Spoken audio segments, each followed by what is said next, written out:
দেখো গো মেজবু, তোমার মেয়েকে কেমন লাগছে। এই বলে রাখলুম, এক দেখায় মেয়ে পছন্দ হলে বুঝবে তোমার ধার শুধলুম। সে আবার কি? ও তোরা সেসব জানিস না। এই মেজ বইয়ের সাজানোর গুণেই তো আমার মতো খেতে পেঁচির বর জুটেছিল। নমস্কার। নমস্কার নমস্কার। বলছি চিনি আসতে কোনো অসুবিধা হয়নি তো? না না না, গাড়ি একটু এগিয়ে গিয়েছিল তাই। আচ্ছা আচ্ছা। ওমানু, অশুভ, একবার ভিতরে চট করে গিয়ে খবর দে ওনারা এসে। হ্যাঁ দাঁড়িয়ে আছেন কেন? আসুন আসুন।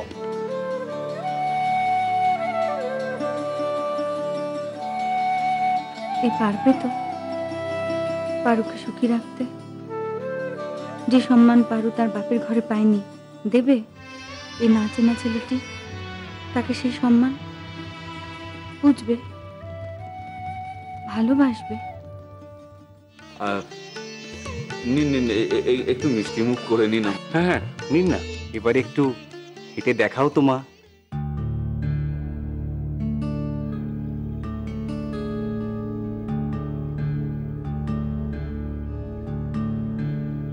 থাক থাক,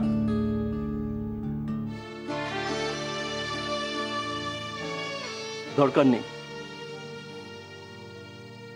চুল খোলারও দরকার নেই।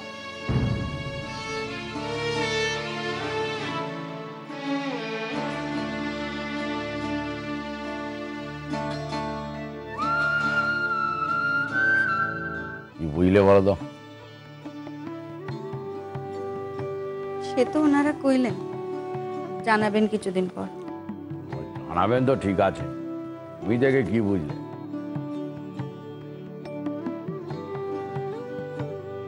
তুমি লক্ষ্য করেছিলে পারুর চুল খোলার কথা যখন হচ্ছিল ছেলেটি নিজের থেকে মানা করলেন?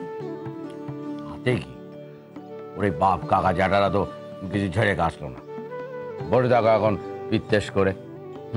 তাই এই কথা বলে দিলাম মেজবু, ওই আমি এক সপ্তাহ দেখবো, তার মধ্যে যদি খবর দেয় ভালো, না হলে আবার অন্য ছেলে দেখতে শুরু করবো। আর শুধু কি আজকে মেয়ে দেখলো, মেয়ের বাপকে দেখলো, তার বাড়ি দেখলো, তাদের অবস্থা দেখলো, আর বাড়িতে গিয়ে আঁকা কষা করবে, তারপর দেখবে কত আদায় করা যায়। পর ঠাকুর জামাই, মাঝে মাঝে মনে হয় এই যে আমাকে লোকে বাইরে থেকে দেখলে, দেখে খারাপ কইলে, নিন্দা করলে, এ তো আমারই দোষ। আমি যে বোঝাতে পারি না আমাকে কি জ্বালিয়ে নিয়ে বেড়াচ্ছে সারাটা জীবন ধরে। মুখের কথায় কাউকে বোঝাতে পারি না, সে তো আমারই দোষ। আমার অভিমান, আমার আবেগ, আমার অসহিষ্ণুতা আমার সব চেষ্টাকে পণ্ড করেছে। পারিনি আমি নিজের কথাটুকু কাউকে বোঝাতে, আমি পারিনি। তাই কি এবার সব অস্ত্র নামিয়ে রাখতে চাও? দেখি তাতে যদি সংসার বোঝে। এই সংসারকে বোঝাবার আরো একখানা অস্ত্র তোমার আছে মেজদিন, নিজেকে বোঝাবার। কাগজ আর কলম,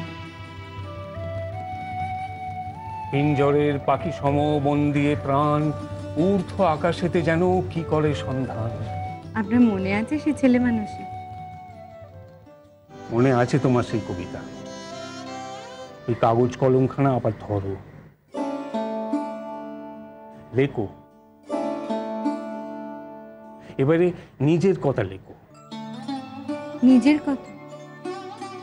হ্যাঁ, যে কথাগুলো তোমার আবেগ, তোমার অভিমানে ভেসে গেছিল, লেখো মেজদিন।